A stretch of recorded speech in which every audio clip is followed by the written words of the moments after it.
ಲಕ್ಷ್ಮೀ ನರಸಿಂಹಾಯ ನಮಃ. ಶ್ರೀ ಮುಖ್ಯಪ್ರಾಣಾಯ ನಮಃ. ಆದಿತ್ಯಾದಿ ನವಗ್ರಹ ದೇವತಾಭ್ಯೋ ನಮಃ.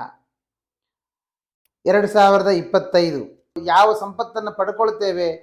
ಕಾರಣ ಜೊತೆಗೆ ಶನಿಯ ಬದಲಾವಣೆ, ಗುರುವಿನ ಬದಲಾವಣೆ, ರಾಹುಕೇತುಗಳ ಬದಲಾವಣೆ ಈಗಾಗಲೇ ನೀವೆಲ್ಲರೂ ಒಂದಿಷ್ಟು ತಲೆಯಲ್ಲಿ ತುಂಬಿಕೊಂಡಿರ್ತೀರಿ. ಆದರೆ ಮುಂದೆ ಬರುವಂತಹ ಸಂವತ್ಸರ ವಿಶ್ವಾವಸು ಸಂವತ್ಸರ. ನಾವು ವಿಶ್ವಾವಸುವಿನ ಸಂವತ್ಸರದಲ್ಲಿ ತಿಳಿದುಕೊಳ್ಳಬೇಕಾದಂತಹ ಕೆಲವು ಪಂಚಾಂಗದ ಫಲಗಳನ್ನು ಮೊದಲೇ ತಿಳಿದುಕೊಂಡಾಗ ಅನರ್ಥಕಾರಿಯೂ ಆಗುತ್ತೆ. ಆದ್ದರಿಂದ ನಾವು 2025 ಜನವರಿ ಮಾಸದ ಫಲಗಳನ್ನು, ತಿಂಗಳ ಭವಿಷ್ಯವನ್ನು ನಾವು ಹೇಗೆ ಹೇಳಿಕೊಂಡು ಬಂದಿದ್ದೇವೆ ಅದನ್ನೇ ಮಾಡುವಂಥ ತೀರ್ಮಾನ. ಆ ರೀತಿಯಲ್ಲಿ ನೀವು ಕೂಡ ಮುಂದುವರೆದಾಗ ಪಂಚಾಂಗದ ಸಂಪೂರ್ಣ ಫಲಗಳನ್ನು ಕೂಡ ನೀವು ಪಡೆದುಕೊಳ್ಳಬಹುದು. ಹಾಗಾದರೆ ಈ ಜನವರಿ ತಿಂಗಳ 2025 ಜನವರಿ ತಿಂಗಳಲ್ಲಿ ವೈಕುಂಠ ಏಕಾದಶಿ, ವೈಕುಂಠ ದ್ವಾದಶಿ. ಹಾಗಾದರೆ ಭಗವಂತನ ಆರಾಧನೆ ಹೇಗೆ ಮಾಡಬೇಕು, ಏನು ಮಾಡಿದಾಗ ಈ ಮಾಸದಲ್ಲಿ ಬರಬಹುದಾದ ಸಮಸ್ಯೆಯನ್ನು ಬಗೆಹರಿಸಿಕೊಳ್ಳಬಹುದು, ಸಂಪತ್ತನ್ನು ಪಡೆದುಕೊಳ್ಳಬಹುದು, ಎಲ್ಲವನ್ನು ಕೂಡ ನಿಮ್ಮ ಮುಂದೆ ಇಡ್ತೇನೆ. ಮೀನರಾಶಿ, ಮೀನರಾಶಿಯಲ್ಲಿ ರಾಹು ಸಂಚಾರ. ಹಾಗಾಗಿ ಈ ತಿಂಗಳಲ್ಲಿ, ಜನವರಿ ತಿಂಗಳಲ್ಲಿ ಮೀನರಾಶಿಯವರಿಗೆ ದೃಷ್ಟಿದೋಷ ಜಾಸ್ತಿ ಆಗುತ್ತೆ. ದೃಷ್ಟಿದೋಷ ಅಧಿಕವಾಗಿ ಹೊಟ್ಟೆ ಅಪ್ಸೆಟ್ ಆಗುವಂಥದ್ದು, ಹೆಲ್ತ್ ಅಪ್ಸೆಟ್ ಆಗುವಂಥದ್ದು, ಮಕ್ಕಳಿಗೆ ವಿದ್ಯಾಭ್ಯಾಸದಲ್ಲಿ ತೊಂದರೆ ಆಗುವಂಥದ್ದು. ಅದರ ಜೊತೆಗೆ ಗುರುಬಲವೂ ಇಲ್ಲ. 12ರಲ್ಲಿ ಶನಿಯ ಯೋಗ ಬೇರೆ, ಸರಿಯಾಗಿ ನಿದ್ರೆ ಬಾರದೆ ಹೋಗುವಂಥದ್ದು, ಮತ್ತು ಸ್ತ್ರೀಯಿಂದ ಕೆಲವು ತೊಂದರೆಗಳನ್ನು ಅನುಭವಿಸುವಂಥದ್ದು, ಇದೆಲ್ಲವೂ ಕೂಡ ಮೀನರಾಶಿಯವರಿಗೆ ಈ ಜನವರಿ ತಿಂಗಳಲ್ಲಿ ನಾವು ಕಾಣಿಸ್ಬೋದು, ಕಂಡುಬರುತ್ತೆ. ಆದ್ದರಿಂದ ಏನು ಮಾಡಬೇಕು ನಾವು ಅಂತಂದರೆ, ಏನು ಮಾಡಬೇಕಾಗಿಲ್ಲ. ಒಳ್ಳೆಯ ಪರಿಹಾರ ಏನು ಗೊತ್ತೇ? ನೀವು ಪ್ರತಿ ದಿವಸ ಶ್ರೀ ನಾಗರಾಜಾಯ ನಮಃ ಅಂತ ನಾಗದೇವರನ್ನ ಸ್ಮರಣೆ ಮಾಡಿ ಮನೆ ಹತ್ತಿರ ಇರತಕ್ಕಂಥ ನಾಗರ ಕಲ್ಲಿಗೆ ಹಾಲನ್ನು ಅಭಿಷೇಕ ಮಾಡ್ತಾ ಬನ್ನಿ.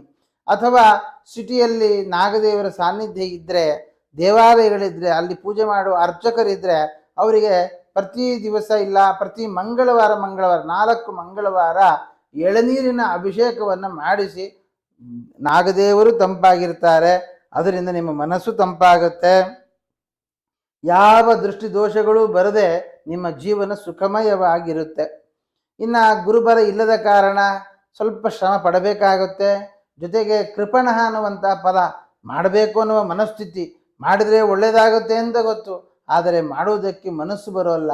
ಅದು ಒಂಥರ ಸೋಮಾರಿತನ ಇತ್ಯಾದಿಗಳೆಲ್ಲ ಆವರಿಸಿಕೊಳ್ಳುತ್ತೆ. ಧೈರ್ಯ ಮಾಡೋಲ್ಲ, ದುರ್ಬುದ್ಧಿ ಬರುತ್ತೆ. ಆದ್ದರಿಂದ ಸ್ವಲ್ಪ ಹುಷಾರಾಗಿರಿ. ದುರ್ಬುದ್ಧಿಯನ್ನು ತೋರದೆ ಧೈರ್ಯವನ್ನು ತೋರಿಸಿ ನೀವು ಧರ್ಮಾಚರಣೆಯಲ್ಲಿ ಭಾಗವಹಿಸಿ, ಅದು ನಿಮಗೆ ಖಂಡಿತ ಒಳ್ಳೆಯದು ಮಾಡುತ್ತೆ. ಇನ್ನು ವಿದ್ಯಾರ್ಥಿಗಳು ಯಾರಿದ್ದೀರಿ, ವಿದ್ಯಾಭ್ಯಾಸದಲ್ಲಿ ಅನುಕೂಲಗಳಿದ್ದಾವೆ, ಅನುಕೂಲಕ್ಕಿಂತ ಕೆಲವು ಪ್ರತಿಕೂಲಗಳೇ ಜಾಸ್ತಿ ಆಗುತ್ತೆ. ಆದ್ದರಿಂದ ಪ್ರಯತ್ನ ಪಡಿ, ಪ್ರಯತ್ನವನ್ನು ಬಿಡಬೇಡಿ. ಪ್ರಯತ್ನಕ್ಕೆ ತಕ್ಕ ಪ್ರತಿಫಲವನ್ನು ದೇವರು ಕೊಡ್ತಾನೆ. ಆದರೆ ಈ ಪ್ರತಿ ಶನಿವಾರ ಹನುಮಂತ ದೇವರಿಗೆ ಜೇನುತುಪ್ಪದ ಅಭಿಷೇಕವನ್ನು ಮಾಡಿಸಿ.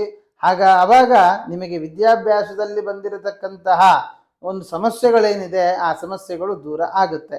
ಅಷ್ಟೇ ಅಲ್ಲದೇನೆ ನಮಗೆ ಈ ಆರೋಗ್ಯದ ವಿಷಯದಲ್ಲಿ ನೋಡುವಾಗ ಪಿತ್ತೋಷ್ಣ ಜ್ವರ ತಾಪದೇಹ ಪತನ ಅಪಸ್ಮಾರ ಹೃತ್ ಕ್ರೋಡಜ, ಹೃದಯಕ್ಕೆ ಸಂಬಂಧಪಟ್ಟ ಹಾಗೆ, ಮತ್ತು ಕ್ರೋಡಜ ಹೊಟ್ಟೆಗೆ ಸಂಬಂಧಪಟ್ಟ ಹಾಗೆ ಕೆಲವು ಸಮಸ್ಯೆಗಳನ್ನು ಎದುರಿಸಬೇಕಾಗತ್ತೆ.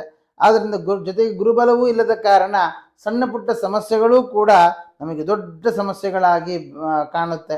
ಆದ್ದರಿಂದ ದೇವರ ವಿಶೇಷವಾದ ಪ್ರಾರ್ಥನೆ, ನಾವು ಯಾವುದೇ ಸಂದರ್ಭದಲ್ಲಿ ಏನೇ ಹೊಟ್ಟೆಗೆ ತೆಗೆದುಕೊಳ್ಳುವಾಗಲೂ ಕೂಡ ಕೃಷ್ಣನ ಸ್ಮರಣೆಯನ್ನು, ಶ್ರೀಕೃಷ್ಣಾಯ ನಮಃ ಅಂತ ಶ್ರೀಕೃಷ್ಣನ ಸ್ಮರಣೆಯನ್ನು ಮಾಡ್ತಾ ನಾವು ಒಂದೊಂದು ಪದಾರ್ಥಗಳನ್ನು ಸೇವನೆ ಮಾಡ್ತಾ ಬಂದ್ವಿ ಅಂತ ಆದರೆ ಅದೆಲ್ಲ ನಿಮಗೆ ಅನುಕೂಲಗಳೇ ಆಗುತ್ತೆ.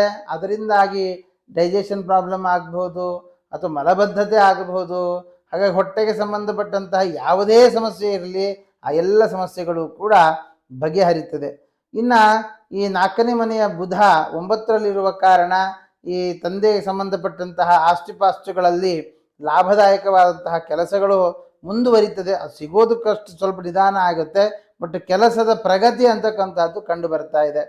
ಇನ್ನು ವಿಶೇಷ ವಿದ್ಯಾಭ್ಯಾಸಕ್ಕೆ ಹೋಗಬೇಕು ಅನ್ನುವಂಥ ವಿಚಾರ ಮಾಡುವಂಥವರಿಗೆ ಸ್ವಲ್ಪ ತೊಡಕಾಗುತ್ತೆ. ವೀಸಾ ಪ್ರಾಬ್ಲಮ್ ಆಗ್ಬೋದು, ಕಾಲೇಜ್ ಪ್ರಾಬ್ಲಮ್ ಆಗ್ಬೋದು, ಏನಾದರೂ ಒಂದು ತೊಂದರೆ ಅಂತಕ್ಕಂಥದ್ದು ಕಂಡು ಬರ್ತಾ ಇದೆ.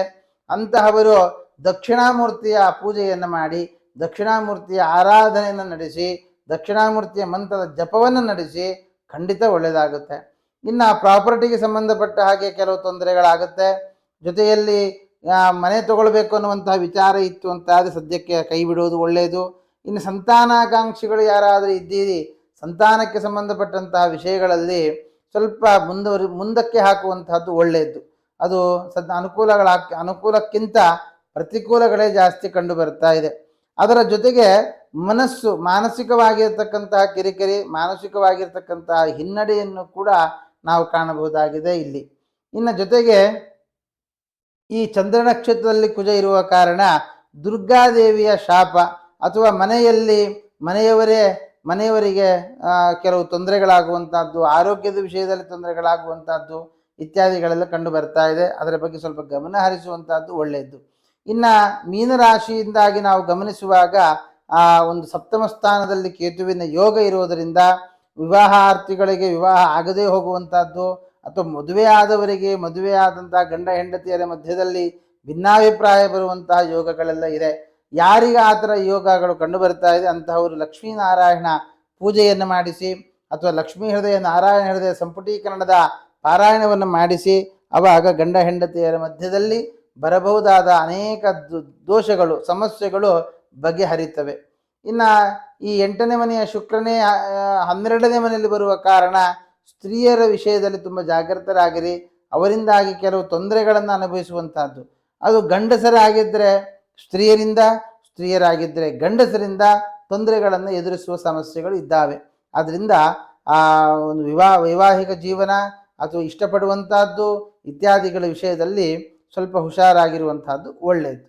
ಇನ್ನು 9ರಲ್ಲಿ ಬುಧನ ಯೋಗ, ಆದ್ದರಿಂದ ಈ ಸಂಬಂಧದಲ್ಲಿ ಏನೇ ಒಂದು ಹುಡುಗಿ ಅಥವಾ ಹುಡುಗ ಸಿಟ್ಟಾಗುವಂತಹದ್ದು ಮದುವೆ ವಿಷಯದಲ್ಲಿ ಅಥವಾ ಮದುವೆ ಮಾತುಕತೆಗಳು ನಡೆಯುವಂತಹದ್ದು ಇತ್ಯಾದಿಗಳೆಲ್ಲ ನಾವು ಕಾಣಬಹುದು. ಆದರೂ ಈ ಮಾಸದಲ್ಲಿ ನಮಗೆ ಅಷ್ಟು ಅನುಕೂಲಗಳಕ್ಕಿಂತ ಪ್ರತಿಕೂಲಗಳೇ ಹೆಚ್ಚು. ಹಾಗಾಗಿ ಈ ಮಾಸದಲ್ಲಿ ನಾವೇನು ಮಾಡಬಹುದು ಅಂತಂದರೆ, ಈ ಸಂಕ್ರಮಣದ ಕಾಲದಲ್ಲಿ ಸುಗ್ಗಿ ಕಾಲ ಅಂತಲೂ ಹೇಳ್ತಾರೆ, ಸಂಕ್ರಮಣದ ಕಾಲದಲ್ಲಿ ಗೋಪೂಜೆ ನಡೆಸುವಂತಹದ್ದು ಮತ್ತು ಒಂದಿಷ್ಟು ಪರಿಹಾರಗಳನ್ನು, ಲಕ್ಷ್ಮೀನಾರಾಯಣ ಪೂಜೆ, ಮಹಾಲಕ್ಷ್ಮಿ ಆರಾಧನೆ ನಡೆಸುವುದರಿಂದ ಮುಂದಿನ ದಿನಗಳಲ್ಲಿ ಈ ಪೂಜೆಯ ಫಲವನ್ನು ತಾವು ಕಾಣಬಹುದು. ಇನ್ನು ಕೆಲಸ ಇಲ್ಲ, ಕೆಲಸ ಸಿಕ್ಕಿಲ್ಲ, ಕೆಲಸ ಸಿಗಬೇಕು, ಕೆಲಸಕ್ಕೆ ಸಂಬಂಧಪಟ್ಟಂತಹ ಸಮಸ್ಯೆಗಳಿದ್ದಾವೆ ಅಂತ ಆಲೋಚನೆ ಮಾಡುವವರಿಗೆ ಸಮಸ್ಯೆಗಳನ್ನು ಎದುರಿಸಬೇಕಾಗತ್ತೆ. ಇದು ಅನಿವಾರ್ಯದ ಪರಿಸ್ಥಿತಿ. ಆದ್ದರಿಂದ ಯಾವುದೇ ಕಾರಣಕ್ಕೂ ಯಾವ ಡಿಸಿಷನ್ನು ಕೂಡ ನೀವು ತೆಗೆದುಕೊಳ್ಳಿಕ್ಕೆ ಹೋಗಬೇಡಿ. ಏನೇ ಇದ್ದರೂ ಕೂಡ ಎಷ್ಟಾಗುತ್ತೋ ಅಷ್ಟು ಅದನ್ನು ಫೇಸ್ ಮಾಡ್ತಾನೇ ಬನ್ನಿ, ಅದು ನಿಮಗೆ ಅನುಕೂಲ ಆಗುತ್ತೆ. ತುಂಬ ಸಮಸ್ಯೆ ಇತ್ತು ಅಂತ ಆದಾಗ ಆವಾಗ ನೀವು ಮಹಾಗಣಪತಿಗೆ ಒಂದು ಮೋದಕದ ನೈವೇದ್ಯವನ್ನು ಮಾಡುವಂತಹದ್ದು ಅಥವಾ ಪಂಚಾಮೃತ ಅಭಿಷೇಕವನ್ನು ಗಣಪತಿಗೆ ನಡೆಸಿ ಗಣಪತಿಯ ವಿಶೇಷವಾದ ಪ್ರಾರ್ಥನೆಯನ್ನು ನಡೆಸಿ, ಅದರ ಜೊತೆಗೆ ಕೇವಲ ಗಣಪತಿ ಅಷ್ಟೇ ಅಲ್ಲದೇನೆ ನೀವು ಸ್ಕಂದನಿಗೂ ಕೂಡ, ಸುಬ್ರಹ್ಮಣ್ಯ ದೇವರಿಗೂ ಕೂಡ ಅಭಿಷೇಕವನ್ನು ಮಾಡಿಸುವಂತಹದ್ದು, ಸುಬ್ರಹ್ಮಣ್ಯ ಮಂತ್ರದ ಜಪವನ್ನು ನಡೆಸುವಂತಹದ್ದು ಬಹಳ ಒಳ್ಳೆಯದು. ಅದರ ಜೊತೆಗೆ ಪ್ರತಿ ಸೋಮವಾರ ರುದ್ರಾಭಿಷೇಕವನ್ನು ನಡೆಸಿ ಆವಾಗ ಕೆಲಸಕ್ಕೆ ಸಂಬಂಧಪಟ್ಟಂತಹ ಅನೇಕ ಸಮಸ್ಯೆಗಳು ದೂರ ಆಗುತ್ತೆ. ಅಷ್ಟೇ ಅಲ್ಲದೆ ಈ ಪಂಚಮಾಧಿಪತಿಯಾದಂತಹ ಚಂದ್ರ ಲಾಭದಲ್ಲಿ ಬರೋದರಿಂದ ಮಕ್ಕಳಿಂದಾಗಿ ತಂದೆ ತಾಯಿಗಳಿಗೆ ಲಾಭ, ಮಕ್ಕಳ ಎಜುಕೇಷನ್ ಆಗಬಹುದು, ಮಕ್ಕಳ ಕೆಲಸದಿಂದಾಗಿ ತಂದೆ ತಾಯಿಗಳು ಸಂತೋಷ ಪಡುವಂತಹ ಕಾಲ ಇದಾಗಿದೆ. ಹಣಕಾಸಿನ ವಿಷಯದಲ್ಲಿ ತೊಂದರೆ ಇಲ್ಲ, ಹಣಕಾಸಿನ ಲಾಭ ಇದೆ. ಆದರೆ ಹಾಗೆ ಖರ್ಚು ವೆಚ್ಚಗಳು ಕೂಡ ಹೆಚ್ಚಾಗಿಯೇ ಕಂಡು ಬರ್ತಾ ಇದೆ. ಅಷ್ಟೇ ಅಲ್ಲದೇನೆ ಸಹೋದರರಿಂದಾಗಿ ಒಂದಿಷ್ಟು ಖರ್ಚು ವೆಚ್ಚಗಳಾಗುವ ಸಾಧ್ಯತೆ ಇದೆ. ಆದ್ದರಿಂದ ಅದಕ್ಕೆ ತಕ್ಕ ಹಾಗೆ ಯಾರಿಗೆ ಏನು ಮಾಡಬೇಕು, ಹೇಗೆ ಮಾಡಬೇಕು ಅನ್ನೋದು ಕೂಡ ವಿಚಾರ ಮಾಡುವಂತಹದ್ದು ಒಳ್ಳೆಯದು. ಇನ್ನು ನಿಮ್ಮ ಮೀನ ರಾಶಿಯವರಿಗೆ ಅವರ ಚಿಕ್ಕಪ್ಪ, ದೊಡ್ಡಪ್ಪ, ಅಣ್ಣ, ತಮ್ಮ ಈ ಥರದ ರಿಲೇಷನ್ನಲ್ಲಿ ಅವರಿಗೆ ಒಂದು ಸ್ವಲ್ಪ ಆರೋಗ್ಯದಲ್ಲಿ ಏರುಪೇರಾಗುವ ಸಾಧ್ಯತೆ ಇದೆ. ಆ ರೀತಿಯಲ್ಲಿ ಯಾರಿಗಾದರೂ ಅನಾರೋಗ್ಯಗಳು ಕಂಡು ಬಂತು ಅಂತಾದರೆ ಧನ್ವಂತರಿ ಮಂತ್ರದ ಜಪಾದಿಗಳನ್ನು ನಡೆಸಿ ಧನ್ವಂತರಿಯ ಅನುಗ್ರಹವನ್ನು ಪ್ರಾರ್ಥನೆ ಮಾಡಿ ಖಂಡಿತವಾಗಿಯೂ ಕೂಡ ಅನಾರೋಗ್ಯ ಪರಿಹಾರವಾಗುತ್ತೆ. ಹಾಗಾಗಿ ಒಟ್ಟಾರೆ ಮೀನರಾಶಿಯವರಿಗೆ ನಮಗೆ ಗುರುಬಲ ಇಲ್ಲದ ಕಾರಣ, ಪಂಚಮದ ಕುಜನ ಯೋಗ, ಕೆಲಸದ ವಿಷಯದಲ್ಲಿ ರವಿ ಪಾಪಗ್ರಹ ಯೋಗ, ಹಾಗಾಗಿ ಅನೇಕ ಪಾಪಗ್ರಹಗಳ ಯೋಗ ಇರುವುದರಿಂದ ಒಂದಿಷ್ಟು ಸಮಸ್ಯೆಗಳನ್ನೇ ನಾವು ಎದುರಿಸಬೇಕಾಗತ್ತೆ. ಆದರೆ ಲಗ್ನದ ರಾಹು ಎದುರಿಸುವ ಶಕ್ತಿಯನ್ನು ಖಂಡಿತ ನಿಮಗೆ ಕೊಡ್ತಾನೆ. ಆದ್ದರಿಂದ ಕಷ್ಟ ಬಂದಾಗ ಭಗವಂತನ ಯಾವತ್ತೂ ಭಗವಂತನ ಸಹಕಾರ ನಮಗೆ ಯಾವತ್ತಿಗೂ ಇದ್ದೇ ಇರುತ್ತೆ. ಆದ್ದರಿಂದ ಭಗವಂತನ ವಿಶೇಷವಾದ ಅನುಗ್ರಹ, ಭಗವಂತನ ಸಹಕಾರ, ಭಗವಂತನ ಆರಾಧನೆಗಳನ್ನು ಮಾಡುವುದರಿಂದಾಗಿ ಎಲ್ಲವನ್ನೂ ಕೂಡ ಪಡೆದುಕೊಂಡು ಬರಬಹುದಾದ ಎಲ್ಲ ಕಷ್ಟಗಳನ್ನು ದೂರ ಮಾಡಿಕೊಳ್ಳೋಣ ಅಂತ ಹೇಳ್ತಾ ಶ್ರೀಕೃಷ್ಣಾರ್ಪಣಮಸ್ತು.